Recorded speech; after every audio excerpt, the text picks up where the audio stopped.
Amados. Boa noite, igreja.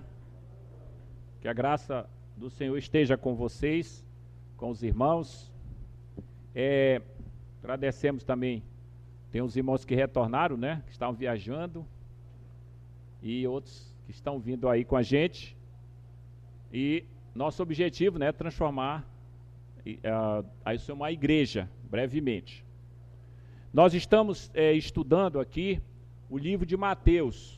Começamos o livro de Mateus. Então vamos abrir a palavra de Deus em Mateus 1, 18 a 25. Mateus 1, 18 a 25. E eu lerei, os irmãos acompanhem.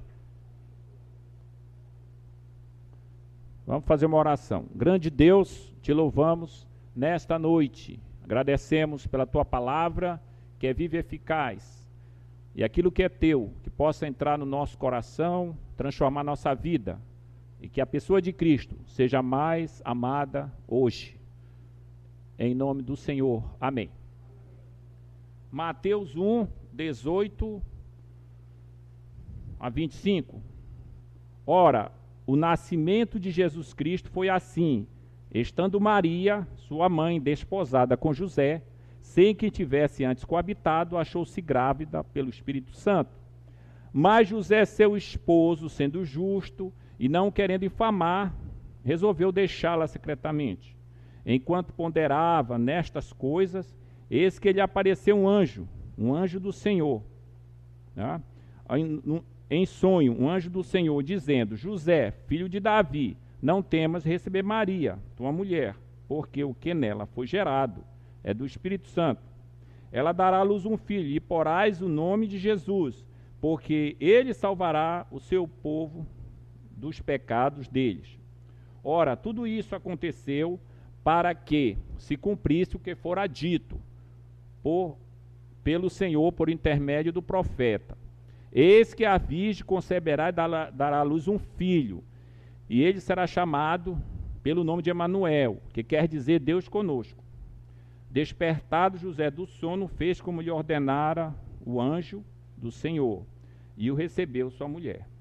Contudo, não a conheceu, enquanto ela não deu à luz um filho, a quem pôs o nome de Jesus. Amém. Então, amados, hoje nós queremos falar sobre o nascimento virginal de Cristo, que é esse texto aqui. E nós queremos dividir esse assunto em duas partes, tá? A primeira é as circunstâncias do nascimento. E a segunda, a natureza. Examinar a natureza do Senhor Jesus. Então, esta passagem, ela diz algo sobre o caráter de Jesus. É um texto pequeno, mas diz muita coisa sobre Jesus. Então, vamos vendo o verso 18 a 21, das circunstâncias do nascimento de Jesus. No verso 18, Maria era noiva de José. Agora é um pouco diferente do que fazemos no mundo moderno aqui. A ideia de noiva é você se compromete lá com a sua noiva, promete que vai casar. É assim que nós fazemos aqui no Brasil, e provavelmente em outros países do Ocidente. Porém, aqui a ideia em Israel é diferente. Na época de Jesus ali, a época é diferente. O noivado era definitivo, comprometedor, permanente, significativo, e tinha que ter as testemunhas. Eu acho que alguém fez noivado, eu não tive testemunha. Não sei se alguém puxou as testemunhas. Você tem testemunha para casar. Mas na época de Cristo era assim. Então a ideia de noivo era um comprometimento. E se a mulher ou um homem pisasse fora, né, eles iriam ser considerados como adúlteros. Pra você ter uma ideia. embora eles não vivessem no mesmo teto, mas a ideia era de marido e mulher. Então, esse fato, ele é significativo para nós. Essa orientação de Deus na vida de José e Maria, ela é importante. Então, nós vemos aqui a importância que Deus dá ao casamento. Mesmo que Jesus ia nascer de maneira sobrenatural, mas aí tinha a ideia do casamento, tá bom? Então Deus queria colocar Jesus num casamento, isto é, num casal. Então o Senhor, ele leva a sério o patrimônio do casamento. Sabemos que às vezes não dá certo, a pessoa se separa, isso ocorre. Porém, aqui no caso, era importante para Maria e José e para Deus. Então, essa ideia de Jesus nascer numa família era o plano de Deus. Deus não mandou Jesus para nascer numa uma mulher solteira. Deus não mandou Jesus para nascer só tinha um pai e acabou, e tinha uma mulher, mas não era casado. Não, Deus mandou Jesus para nascer numa família. Por quê? Porque a família é algo que vem lá de Gênesis. Sabemos que na nossa sociedade as pessoas tentam acabar com a família. Sabemos que há teorias, né, e há ideias que é para destruir a família. Então existem alguns pensadores que eles dizem que a família é a causa de muitos problemas na sociedade. Então ninguém vai entrar nisso aqui, mas a ideia é de Jesus e a ideia de Deus é que Jesus nascesse numa família. E a ideia era para proteger tanto Maria, José e Jesus quando nascesse numa família. Então você que está aqui nasceu numa família e você tem as proteções. E Deus também pensava em Jesus. Por mais que Jesus ia nascer de maneira sobrenatural, mas Deus pensou nas proteções. Porque Jesus era bebê. E eu estava falando, né, explicando para uma irmã, que você quando nasce, você é igual um bicho. Não é não? Você só quer mamar, xixi, defecar, comer e chorar. Pega o cachorro, ele faz a mesma coisa.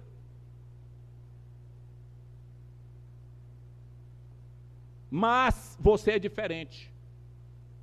Por quê? Porque Deus colocou em você a imagem dele. E você vai desenvolver, e você vai falar. Animais não falam. Só quem fala, que eu saiba, é o papagaio, que só imita.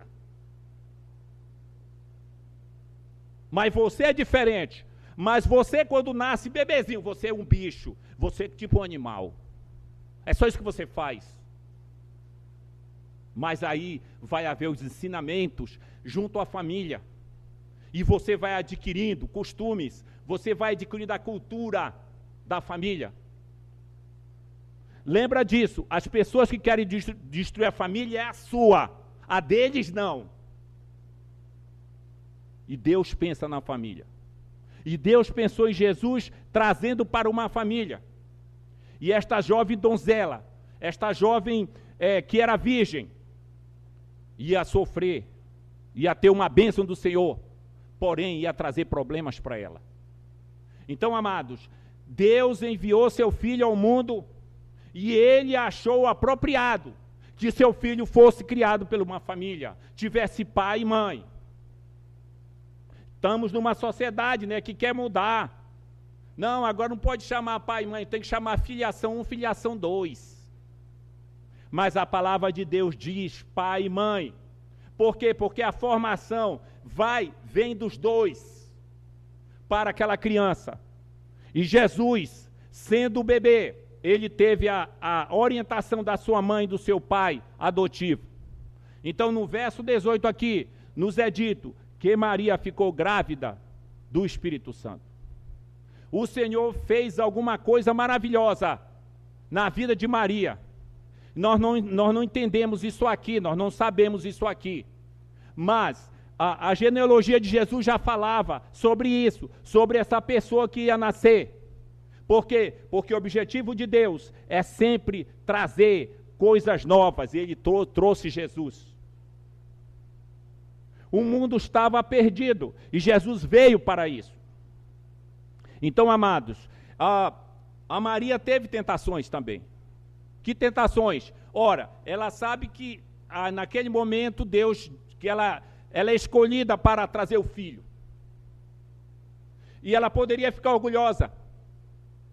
Ela poderia se sentir melhor do que as outras. Mas você não vê nenhum momento isso na Maria. Maria, tanto em Lucas como aqui em Mateus. Isto é, a Maria era uma mulher humilde, uma mulher simples, mas uma mulher que confiava no Senhor. Então, no meio dessa grande honra, surge o perigo do orgulho. Poderia entrar no coração de Maria, mas Maria se submeteu a Deus, à obra de Cristo, e aguentou tudo isso. Então, amados, muitas vezes Deus dá bênçãos, mas vem o perigo. Por que vem o perigo? Porque vem as tentações que podem mexer com você. E queira ou não queira, muitas vezes essas coisas que vêm, essas tentações, elas vão aguentar o seu orgulho, para você não ficar orgulhoso. Então Maria teve a bênção, mas teve também as tentações que veio no seu coração, de modo que ela poderia cair naquilo, mas ela aguentou, para ela saber que ela era uma pessoa simples, que ela é uma pessoa humana e que Deus escolheu ela. Então, amados, a Maria, ela é uma mulher que deve ser honrada, no sentido de que é uma serva de Deus, que você pode aprender com Maria ali, da sua atitude para com o Senhor, quando o Senhor diz que ela vai ter uma criança, que ela vai ficar grávida através do Espírito Santo. Então, amados, ela passa por essa experiência, uma experiência também de humilhação. Imagina, essa mulher poderia pensar, será que José vai aceitar isso? E aí, irmão, porque ela não estava no mesmo teto. Então, será que José vai aceitar isso? Será que ele não vai pensar mal? Mas, qual é a ironia aqui? Aqui a mulher que teve a honra do Senhor colocar o seu filho. Essa mulher, ela teve que carregar a vergonha. Ok? Porque tem a honra, mas tem a vergonha de as pessoas falarem alguma coisa. Amados, quando Deus abençoa você, muitas vezes vem a cruz. Não pensa que a bênção não tem os problemas, tem os problemas. Sempre com a bênção vem problemas também, para humilhar você, para controlar você, para você saber que você não é nada. E aqui a Maria foi honrada, ela foi uma mulher honrada, essa mulher, né, na história do mundo, mas essa mulher carregou o estranhamento das pessoas, carregou o questionamento, carregou a reputação, da sua reputação. A cruz e a glória andam juntos. Você vê Jesus à cruz, você vê a glória. Você, irmão que está aqui, tem que levar a sua cruz. Eu estou assim por causa do meu pai, da minha, que negócio de pai e mãe, é você que tem que levar a sua cruz.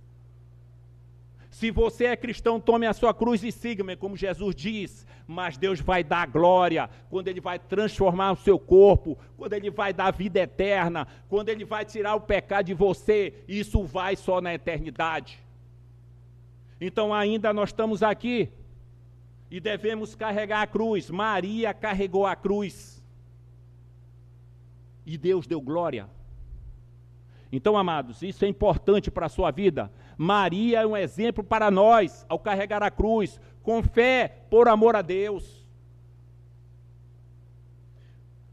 Observe o verso 19. Eu trouxe a tradução NVT.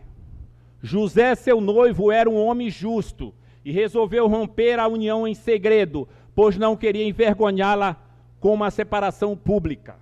Isso é uma tradução mais atual. Na nossa tradução, mas José, seu esposo, sendo justo e não querendo infamar, resolveu deixá-la secretamente. A ideia é que alguém pode pensar que deixar secretamente, não, deixa Maria lá. Não, a ideia é de separação. A ideia é que antes do anjo falar, olhe bem, poderia o anjo ter falado antes para José, mas não fala, só fala depois, quando está grávida. Imagina, irmão, isso aí na cabeça do José. Então, o caráter de José aqui, nós temos aqui o caráter do homem José, homem justo e homem bom. José, quando se depara com essa palavra da sua esposa, estou grávida, irmão, corre coisa na cabeça. José era como você, como eu. A gente fica pensando, o que houve? Então José se preocupava com o matrimônio, sim, ele queria casar.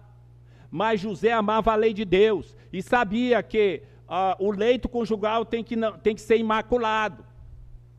Isto é, uma vez que você casou, você não pode arranjar outro. Nem você, mulher ou homem, não pode. Então José sabia que o casamento era sagrado. E quando ele sofre esse impacto aí, a Bíblia fala que ele vai deixá-la secretamente. Qual a ideia? A ideia é que ele pode reunir o advogado para separar com Maria. Você deixar secretamente a ideia de separação. A ideia de que ele não quer, ele vai se divorciar dela, mas ele está pensando, mas ele não quer fazer algo errado, ele está pensando, a Bíblia fala que ele está ponderando. Então, José é um homem justo, ele quer fazer o que é certo, ele pondera, ele pensa.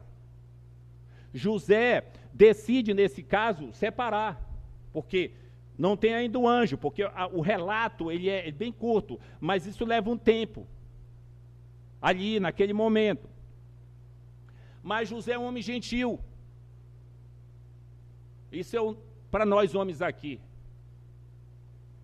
Você tem que ser justo e gentil. Às vezes você é justo, mas não é gentil. Mas às vezes você é gentil, mas não é justo. José era um homem justo e gentil. José era um homem bom. Isso é uma característica de José. José não toma os recursos da lei para bater em Maria. Quais eram os recursos da lei? No Antigo Testamento, se a mulher fosse a pé do adultério, ela era apedrejada. José não faz isso. Ele poderia usar isso aí, mas ele não faz, antes do anjo falar. José decide não fazer isso com Maria, porque ele fica preocupado com Maria, mesmo que ocorreu aquela criança, mas ele fica preocupado, porque ele quer fazer a lei de Deus, ele quer cumprir a lei de Deus, mas ele não quer ser desumano. E ele decide separar. A palavra ele não quer fazer a separação de modo que seja explícito lá para todo mundo na comunidade. Olha, José separou, a mulher fez. Não, ele quer fazer de maneira gentil, ele quer fazer de maneira amável. Então José, amados, é um homem justo. Não é interessante que Deus pensou nisso? Em colocar Jesus debaixo do homem justo e gentil, chamado José. Deus pensou nisso. Escolheu para o filho dele nascer num lar que tivesse um homem justo e gentil. Há muitos que são justos, mas não são gentis. Mas José era os dois. José amava a Deus, amava a palavra de Deus, amava Maria. Então, amados, a ideia do justo, Deus coloca Jesus debaixo de José. Então, amados, Deus se preocupa com a palavra dele. Deus se preocupa que a lei dele seja cumprida. Mas o José, ele é um homem bom, ele é um homem justo. Ele quer a palavra de Deus. Ele quer que ele fica pensando a palavra, ele fica ponderando aqui. Agora no verso 20 e 21, continuamos a ver sobre essa circunstância. Vemos aí que Deus vem em socorro de Maria. José pensou que ela era culpada, e Deus manda o anjo para falar com José. José, o que você pensou? Está errado, José. O anjo vem e conversa com ela. Sua esposa é inocente, José. Ela é pura. A coisa que é concebida nela é do Espírito Santo. Ele será o Salvador. Então o anjo vem para fazer isso, para tirar as dúvidas de José. Deus manda o anjo depois que José passa pelo problema. Amados, os anjos são seres espirituais, criados por Deus, que ajudam a executar a sua obra. Você não pode orar para anjo. Você não fica indo atrás, você vai na internet, tem várias coisas sobre anjos. Mas a Bíblia fala assim, apenas um resumo. Eles levam a mensagem de Deus, eles protegem o povo de Deus, eles oferecem encorajamento, eles dão orientação, eles executam o castigo, eles combatem as forças do mal. O anjo apareceu a José para consolar, para orientar José. Então, quando você ora a Deus, você pede a Deus direção, Deus pode, na sua soberania, mandar um anjo. Observe que Deus vem a José enquanto ele está pensando. Por quê? Porque muitas vezes a pessoa quer fazer as coisas sem pensar. Existe um irmão chamado Mateus Henry, que diz o seguinte: o Senhor dá orientação aos que pensam, e não aos que não pensam. Então, mesmo que Deus vai te orientar, irmão, em decisões que você tem que fazer, você tem que pensar. Você tem que pensar sobre o que eu vou fazer, o que Deus diz na sua palavra, como eu tenho que tomar essa decisão. Senhor, dirige a minha vida. Então, o Senhor dá orientação aos que pensam, aos que não pensam. Você pensa, eu não tenho orientação, não estou pensando. Não, você tem que pensar. José ponderou, palavra, ele estava pensando sobre esse problema que estava ocorrendo com Maria. Deus vem a ele, naquela meditação, naquele pensamento com orientação para José. Observe como ele se dirige a José, o anjo. José, filho de Davi. Meu irmão, isso é uma palavra forte. José, filho de Davi. Não tema receber Maria como sua esposa, pois o que nela foi gerado procede do Espírito Santo. Então José era um homem humilde. José era carpinteiro. José não era um magnata da terra. José nem era um grande comerciante. José não possuía grandes extensões de terra. José não era um homem famoso em sua comunidade. José não exerceu cargo público. José não era algum tipo de nobreza. No entanto, José, como diz o anjo, lembra-se de José que você é filho de Davi. Você, irmão que está aqui, que crê no Senhor, você tem que saber quem é você. Você não pode ter dúvida nisso. Ora, se eu creio em Jesus, se eu sigo a Jesus, eu sou filho de Deus. Não é interessante que antes de Deus chamar para obedecer, antes de chamar para uma grande tarefa, ele diz o que é o seu nome, quem é você para José. José é filho de Davi. José é descendente do rei, como nós falamos domingo. José é descendente de Davi. Então, amados, Deus instrui a José, você, José, toma a sua esposa, a sua esposa Maria, e você chama o menino de Jesus. Amados, na cultura oriental, ainda hoje, e na cultura da época de Jesus, quem dava o nome era o pai. Essa ideia de dar o nome era um negócio muito forte. Só que Deus faz antes de José dar o nome. Igual João Batista. Entendeu? Então Deus intervém aí. E ele dá o nome para Jesus. Ele não quer que José dê nome. Ele dá o nome. Deus é que toma iniciativa. Você quer salvação? Quem toma iniciativa é Deus. Ele mandou seu filho, morreu na cruz. Deus que toma iniciativa. Quando Adão e Eva pecaram, quem tomou iniciativa para que tivesse perdão? Deus. Sacrificou animal. Quando o homem pecou lá na época de Noé, foi Deus que tomou iniciativa. Deus sempre toma iniciativa. Você vai conhecer a Deus. É Deus que toma iniciativa para chamar você. porque por você e eu, nós não vamos seguir a Deus. Ele é o nosso inimigo. Às vezes você vê esses pensadores ateus, como eles falam com raiva contra Deus. Recentemente escrevi um texto sobre isso. Os 4 cavaleiros do ateísmo. Ainda tem mais uns modernos aí, que eu vou escrever ainda. E eles falam com ódio. Aí você diz, mas esses homens odeiam o Senhor. Claro! Nosso inimigo é Deus. Se nós não temos Cristo, o nosso inimigo é Ele. Conversando com um ateu, eu digo, por que tu não gosta de Deus? Porque Ele quer que eu seja santo e eu não quero. Legal. Isso expressa a tua natureza. A Bíblia diz que nós, quando éramos inimigos, porque sem Cristo você é inimigo. E você não precisa orar para Ele te abençoar. Ora, vê os ricos aí na terra, vê os poderosos e os grandes, eles não oram. Você, cristão, tem que orar, porque você é filho de Deus.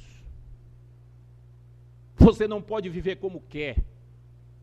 Você tem um Senhor a prestar conta. E José obedece. José obedece. Umas aplicações aqui. Aprendemos nessa circunstância a santidade no casamento. É importante a santidade no casamento. Você é tentado a não fazer o que é certo. E eu. Aprendemos que quando Deus nos chama para uma grande obra, muitas vezes vem a humilhação, vem o sofrimento, vem as lutas. Aprendemos que o Senhor vem e ministra a eles, ministra dando orientação através do anjo. Aprendemos que Ele nos chamou para a justiça e bondade, para espalhar a sua mensagem também, a sua imagem. Aprendemos que a confiança e a obediência nós temos que aprender com José. José aplicou as regras da palavra de Deus na vida dele, do que ele tinha que fazer, e ele seguiu a orientação quando Deus falou. Então Deus tem a sua palavra para falar com você. Deus não vai usar muitas vezes, ou não vai usar anjo, Ele vai usar a sua palavra. Aí nós temos, por exemplo, irmãos, que eles dizem, mas Deus tem que falar comigo, você busca a Deus, Deus vai falar com você, mas Ele quer que você leia a sua palavra. Aí você, mas Deus não falou comigo hoje. Se você abre a palavra de Deus e pede para Ele falar, Ele fala. A palavra de Deus tem que ser aberta todo dia, não é só domingo. Quando cheguei nessa igreja aqui, alguns irmãos deixavam a Bíblia na igreja e só liam no domingo. E aí a semana? Não, nós estamos trabalhando. Nós temos que ler todo dia, irmãos. Faça um esforço de ler a palavra todo dia. Se você quer que Deus fale com você, leia a sua palavra todo dia. Peça para Ele falar e Ele fala todo dia. José foi criado na sua vida. Normalmente esses homens, eles eram homens que levavam em conta a palavra de Deus. Agora vamos ver a segunda coisa. A natureza do nosso Salvador. Ele nasceu de uma virgem. Verso 22 e 23. E a virgem conceberá. A palavra hebraica aqui, os 70 sábios, eles fazem a tradução do hebraico para o grego, chamada a Bíblia Septuaginta. São 70 sábios. E quando eles traduzem essa palavra almar, que é a palavra para jovem mulher, em Isaías 7,14, eles colocam paternos. Isso aqui, irmão, não é para aparecer para os irmãos, é para os irmãos aprenderem. Almar é a palavra no hebraico, é a ideia de uma jovem mulher. Porém, na tradução é paternos, isto é, virgem. É claro que quando você vai para os comentários, tem muitas discussões. Mas Mateus, ele no texto dele, se você pegar lá no Google, você vai no Google lá, grego, e vai ter lá, paternos. Ele traduz como paternos. Esta é uma jovem que jamais teve relações com homem. Por quê? Porque o Mateus interpreta que alma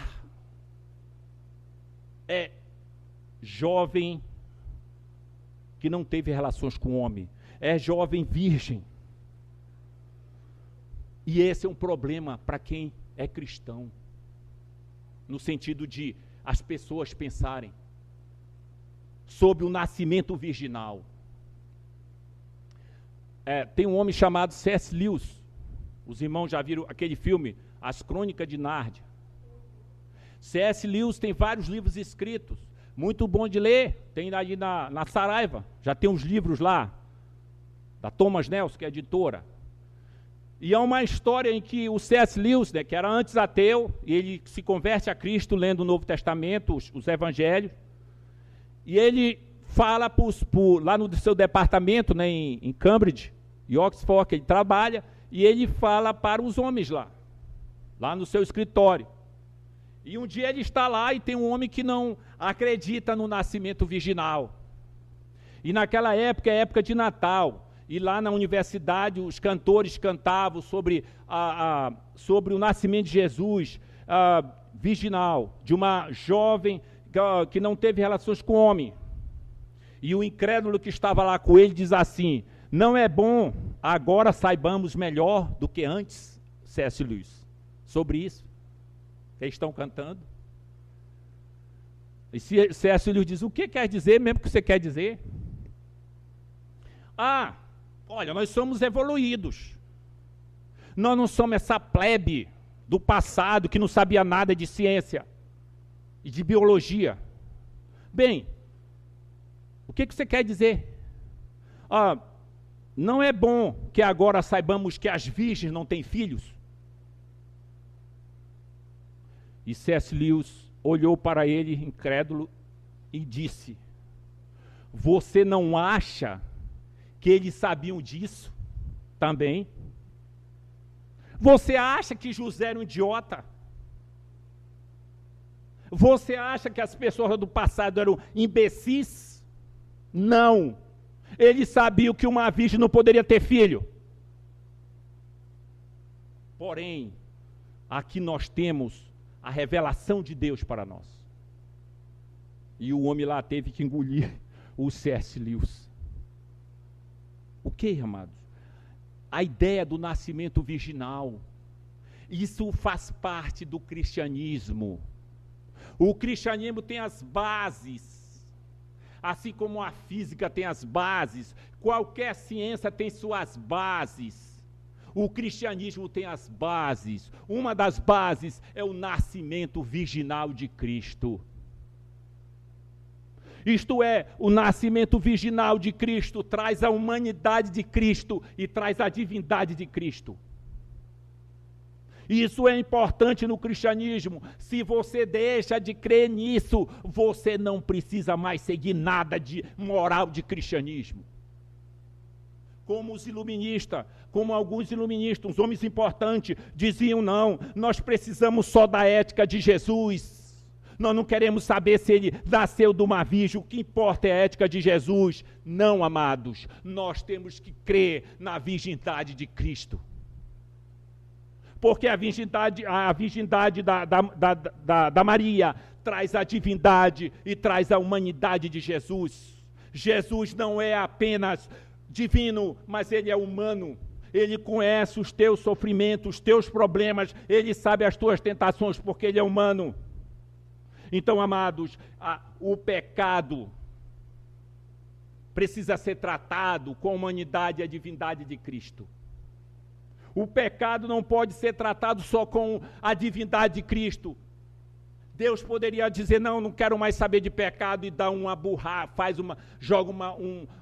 passa uma borracha e nem anjos, nem arcanjos, ninguém vai saber. Não, Deus é justo, a alma que pecar, essa morrerá.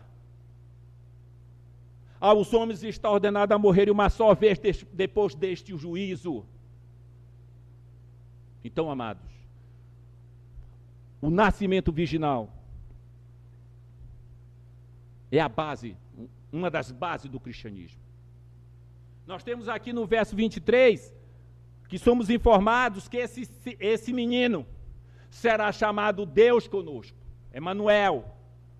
Lembra que Isaías usa esse termo Emanuel, mas Isaías ele não explica mais nada, porque talvez Isaías nem soubesse muito sobre isso, mas esse menino será chamado Emanuel, Deus conosco.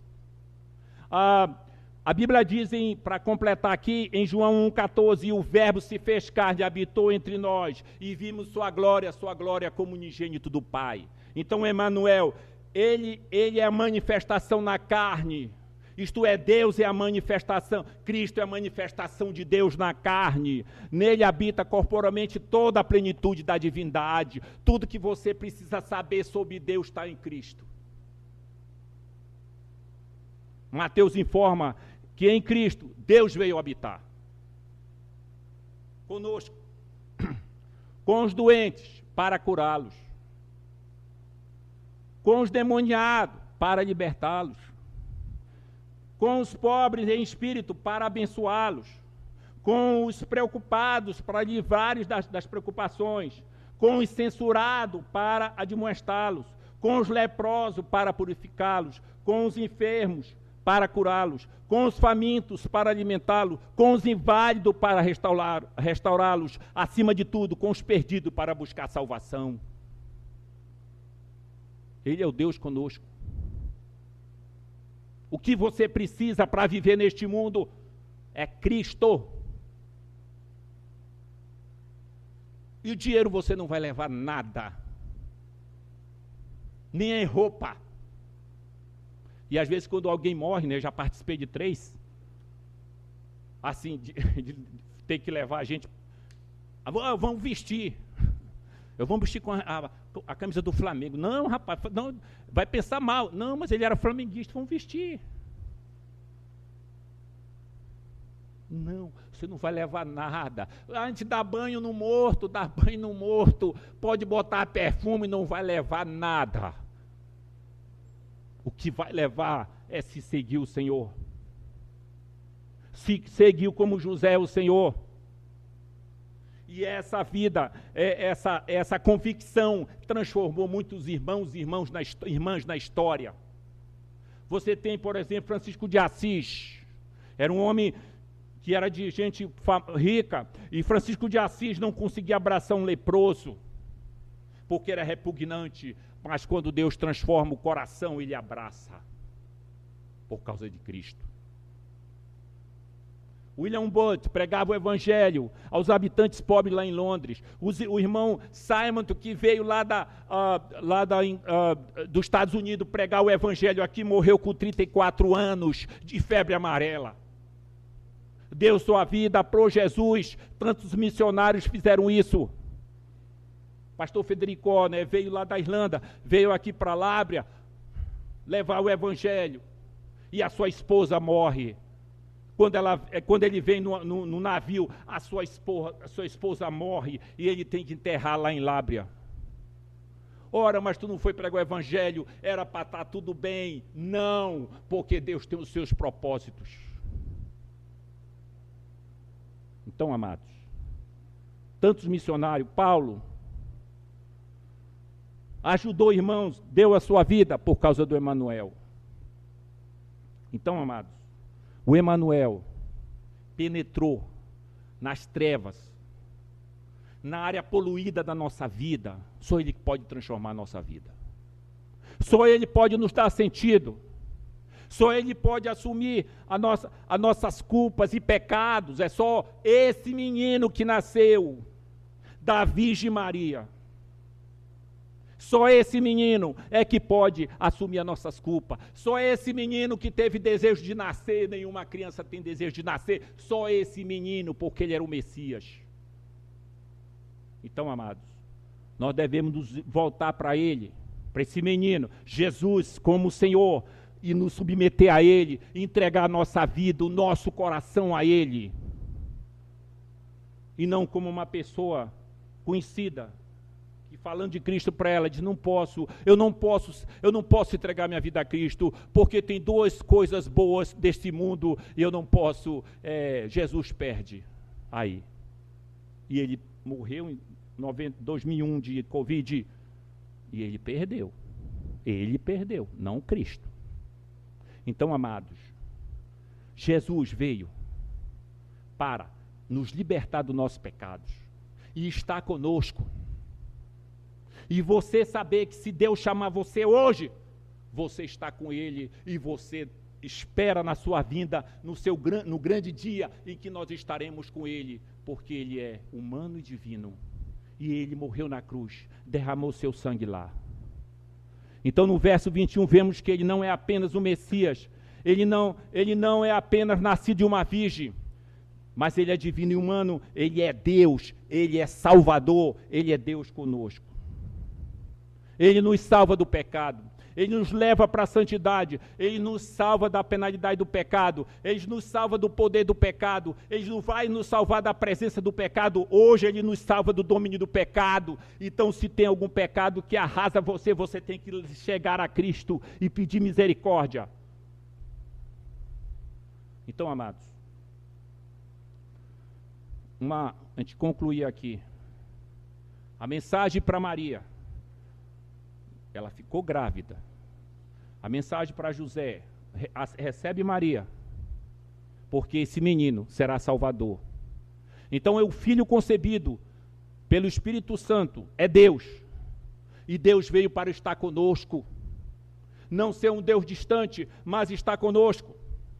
Então você pode se humilhar, buscar, pedir misericórdia. Deus se tornou um de nós, irmão, humano, para salvar o seu povo dos pecados, e hoje Ele está à direita de Deus Pai, intercedendo por nós. Nós temos um representante humano diante de Deus. Ele não é apenas divino, Ele é divino e humano. Ele é o nosso representante, e Ele é que pode nos salvar. Ele não é apenas um homem, mas Ele é Deus. Então, amados, nenhum mero homem poderia nos salvar. Só Cristo. Nasceu de uma virgem. É uma base do cristianismo. Então, amados, se você não crê no Evangelho, creia hoje. Abra seu coração e creia no nascimento virginal de Cristo, na sua morte e na sua ressurreição. Amém. Grande Deus, queremos te agradecer nesta noite, que nós possamos seguir o Senhor, que possamos dia a dia declarar o teu nascimento, a tua morte, a tua ressurreição e a tua ascensão. E que tu venha fortalecer a nossa fé aqui. Se há alguém aqui que está desanimado, que está em dúvida com o que vai ocorrer depois, que nesta noite ele possa entregar sua vida, seu coração, pedindo a Cristo para transformar a sua vida e dar vida eterna. Pois tu és o Deus conosco, o Salvador, que nos auxilia até o fim. Em nome do Senhor Jesus. Amém.